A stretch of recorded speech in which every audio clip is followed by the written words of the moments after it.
Happy Friday, everybody. So I am here with another story, right, since it's Friday night. And last week we read Rosie Revere Engineer. So this week I thought it would be fun to read Ada Twist Scientist. Have any of you ever heard this one before? Maybe, maybe not. Okay, let's see what it's about. Ada Twist Scientist by Andrea Beatty and illustrated by David Roberts.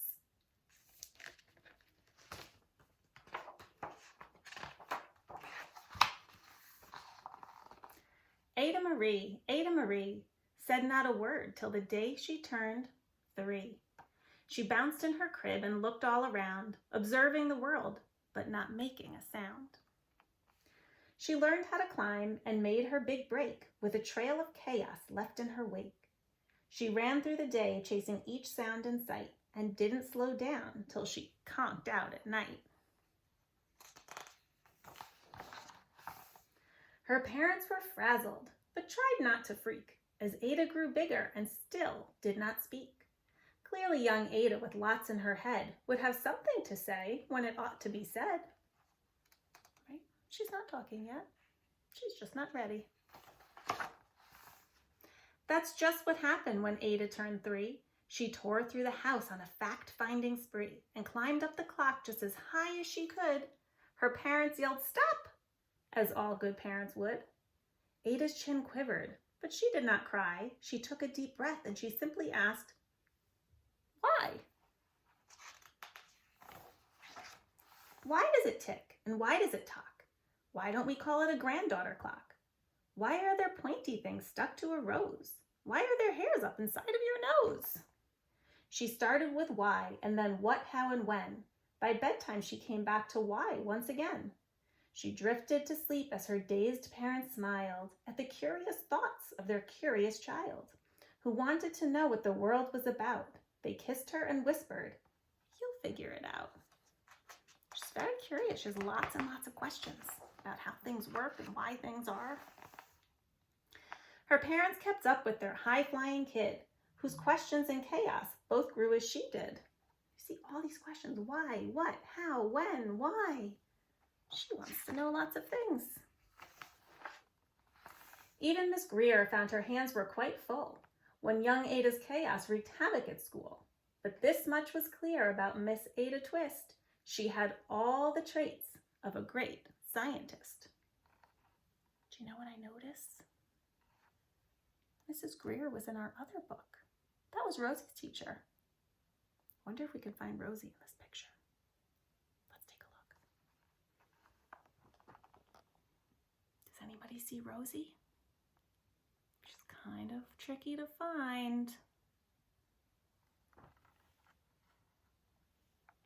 There she is. See her red and white bandana on her head? They go to school together. Ada was busy that first day of spring, testing the sounds that make mockingbirds sing, when a horrible stench whacked her right in the nose, a pungent aroma that curled up her toes. "Something smells." "Zowie," said Ada, which got her to thinking, "What is the source of that terrible stinking? Where is it coming from? And does it still stink if there's no nose to tell?" She rattled off questions and tapped on her chin. She'd start at the start where she ought to begin. A mystery, a riddle, a puzzle, a quest. This was the moment that Ada loved best. Ada did research to learn all she could of smelling and smells, both the stinky and good. One hypothesis Ada thought could be true. This terrible stink came from Dad's cabbage stew. She tested and tested, but soon Ada knew it was time to come up with hypothesis 2. It wasn't Dad's cabbage stew. That's not where the smell is coming from. That was her first guess, right? Now she's going to take a second guess. Then zowie, the stink struck again, just like that. Hypothesis 2. It's caused by the cat. The cat couldn't make such a stink on its own. It needed perfume and some fancy cologne, so young Ada tested. The test was a flop. She started again, but her parents yelled, do to that cat? You can't do that. Ada Marie, to the thinking chair now. By the time we count to 3. Enough, said her mother. That's it, said her dad. Her parents were frustrated, frazzled, and mad. Why? Ada questioned. Her mother said no. What? Ada queried. Her father said go. You ruined our supper. You've made the cat stink. Enough with your questions. Now sit there and think. She looked at her parents. Her heart turned to goo. Poor Ada Twist didn't know what to do. She sat all alone by herself in the hall, and Ada once more could say nothing at all. And so Ada sat, and she sat, and she sat, and she thought about science and Stu and the cat, and how her experiments made such a big mess. Does it have to be so? Is that part of success? Are messes a problem? And while she was thinking, what was the source of that terrible stinking? Ada Marie did what scientists do. She asked a small question, and then she asked 2. And each of those led her to 3 questions more, and some of those questions resulted in 4. As Ada got thinking, she really dug in. She scribbled her questions and tapped on her chin.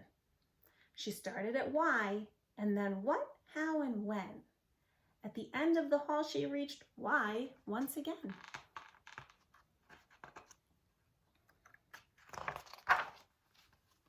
my goodness, look at the wall. Her parents calmed down and they came back to talk. They looked at the hallway and just had to gawk. No patch of bare paint could be seen on the wall. The thinking chair now was the great thinking hall. They watched their young daughter and sighed as they did. What would they do with this curious kid who wanted to know what the world was about? They smiled and whispered, "We'll figure it out." And that's what they did, because that's what you do when your kid has a passion and heart that is true. They remade their world. Now they're all in the act of helping young Ada sort fiction from fact. She asked lots of questions. How could she resist? It's all in the heart of a young scientist. Look, they built this whole thing for her. Now she's got this whole area. Look, it's a big spool of paper that she could pull down to write all of her thoughts and ideas and questions on, right? So she doesn't write on their wall anymore. And as for that smell, what can Ada Twist do but learn all she can with her friends in grade 2? Will they discover the stink that curls toes? Well, that is the question, and someday, who knows? You see them? They all have their little jars of different things they can smell to try and figure out where that really stinky smell came from. And look, there's Rosie right next to Ada. Now I want to show you guys something, because there are some clues in these pictures. You ready? I'm going to go back to see if we can figure out where that stinky smell was coming from. Does anybody have any ideas? I'm not sure that Ada figured it out just yet, right? They were doing lots of testing in her 2nd grade classroom. I'm going to give you a clue. Okay, keep thinking. We're going to go to the page where she first smelled the smell. And I want you to notice who's with her and what he's holding.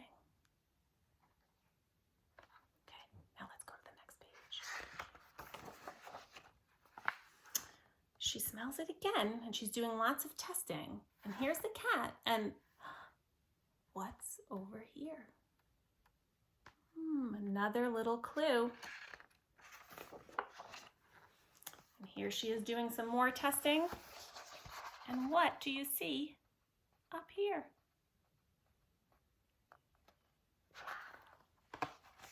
Another little clue.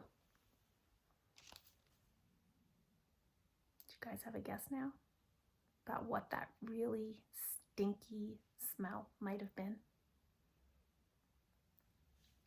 I think it was her brother's feet.